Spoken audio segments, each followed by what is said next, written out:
you're stuck in a sudden terrible downpour in the middle of the night, instinctively you run to the nearest tree for shelter. But that's when everything goes wrong. It began with a burning sensation on your skin, which quickly moves into your eyes. As the pain intensifies, your vision starts to get hazy. The next thing you know, you are being carried through a medical corridor. Blind and terrified, you may never see again. All because the tree you happen to take cover under just so happened to be the most dangerous tree in the world. The Mancino tree, or Hippomon mancinella, grows in the various regions of southern North America and northern South America, but it most concentrates in the Florida Everglades. Reaching as tall as 49 feet, it is typically found among coastal beaches and mangroves of brackish swamps where fresh water and salt water meet. The leaves of this tree are long, yellow, green, oval, glossy, and leathery with very finely serrated edges. Its branches often have similarly colored flowers, which bear sweet-smelling fruits that range in color from green to reddish gold. It's a beautiful tree, but in 2011, it was named the most dangerous tree in the world by Guinness World Records because every single part of it will put your life at risk if you let it. Take, for example, the fruit. One small bite of this innocent-looking, good-tasting fruit will begin to tear at your insides. If you don't believe me, well, you don't have to. Radiologist Nicola Strickland and her friend lived out the very unfortunate experience of consuming the apple of death and wrote about her experience in a British medical journal article. Back in 2000, while on vacation in the Caribbean island of Tobago, the two friends stumbled upon a deserted beach and noticed a small fruit sitting on the ground. I rashly took a bite from this fruit and found it pleasantly sweet. Moments later, we noticed a strange peppery feeling in our mouths, which gradually progressed to a burning, tearing sensation and tightness of the throat. The symptoms worsened over a couple of hours until we could barely swallow solid food. They were both in terrible pain and had the feeling of large lumps in their throats. They were able to find some relief by drinking pina coladas, though milk brought the most comfort.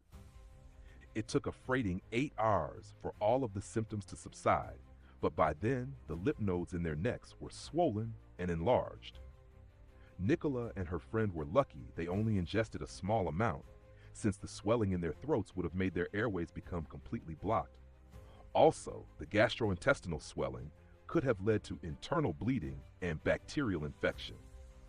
Yet the fruit isn't the only dangerous part of the Mancino tree, not by a long shot. From the root to the leaves and everything in between, the tree is filled with a milky white sap that harbors a range of toxins.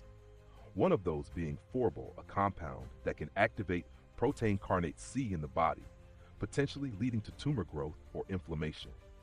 Merely touching the tree's bark or inhaling near it can expose you to the toxic sap, causing facial burning and lung damage. You can't even burn the tree without the risk of hurting yourself or others using the Mancino. Releasing toxins through the wood with smoke creates a sort of mustard gas that poisons anyone within range of it. And it can get even worse.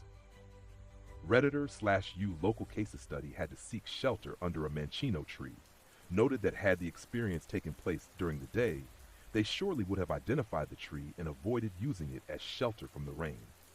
Unfortunately, under the darkness of night, this was not the case. While under the tree, rainwater covered in sap from the branches, and in no time, he couldn't see. Luckily, he didn't receive any severe burns from the experiment, and after 2 days of treatment, he regained his eyesight. In many of these cases of exposure to Mancino, the consequences could have been more severe, even fatal, if they had not sought medical help.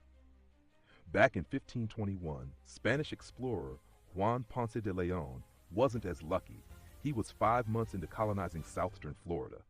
Looking for the fountain of youth, he and his people had a run-in with a local tribe of indigenous peoples. During the encounter, it's said that Ponce was struck with an arrow. He escaped to Havana, Cuba, where the celebrations of survival were short-lived. Once it was discovered that the arrow that hit him had been coated in the sap of a Mancino tree, and he soon passed away. It does seem odd that a tree would want to reseed and repopulate and grow fruit when no animals want to eat it. While it's true, the Mancino is poisonous to every animal that crosses its path, except for the Galapagos giant turtle and the black spiny-tailed iguana. It's the tree's proximity to water that has continued it to flourish. Since the current of the seas next to the trees easily scatters fruit as they fall into the water, allowing the seeds to be spread far and wide. Despite this ability to persevere, the Mancino is listed as an endangered species in Florida. Even though the tree is extremely dangerous, efforts are being made to preserve the Mancino tree because of its important role in the ecosystems where it grows.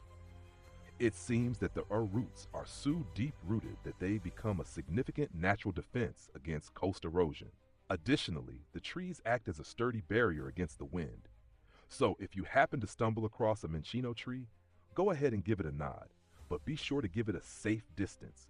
And if you happen to enjoy this video, go ahead and hit the subscribe button